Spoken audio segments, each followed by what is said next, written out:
ఫోర్సైట్స్ TV. Andhra Pradesh public service commission 2018లో నిర్వహించిన group 1 mains పరీక్షను Andhra Pradesh high court రద్దు చేసింది. ఈ మేరకు మెయిన్స్ ను మళ్లీ 6 నెలల్లోపు నిర్వహించాలంటూ బోర్డుకు తాజాగా ఆదేశాలు జారీ చేసింది. అయితే ఉద్యోగులు ఆందోళన చెందవద్దని ఏపీ ప్రభుత్వం భరోసా ఇస్తోంది. ఎలాగైనా ఉద్యోగుల ప్రయోజనాలు కాపాడి తీర్తామని అంటోంది.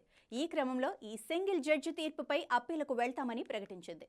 2018లో 167 పోస్టులతో గ్రూప్ 1 నోటిఫికేషన్ రిలీజ్ చేసింది ఏపీపీఎస్సీ. అయితే డిజిటల్ ఎవల్యూషన్ తర్వాత 2 సార్లు మూల్యాంకన చేశారంటూ హైకోర్టును ఆశ్రయించారు కొందరు అభ్యర్థులు. తాము నిబంధనల ప్రకారమే మూల్యాంకనం చేశామని ఏపీపీఎస్సీ వాదించింది. ఈ క్రమంలో ఇరు వర్గాల వాదనల అనంతరం మళ్లీ మెయిన్స్ నిర్వహించాల్సిందేనని జస్టిస్ నిమ్మగడ్డ వెంకటేశ్వర్లు ఆదేశాలిచ్చారు.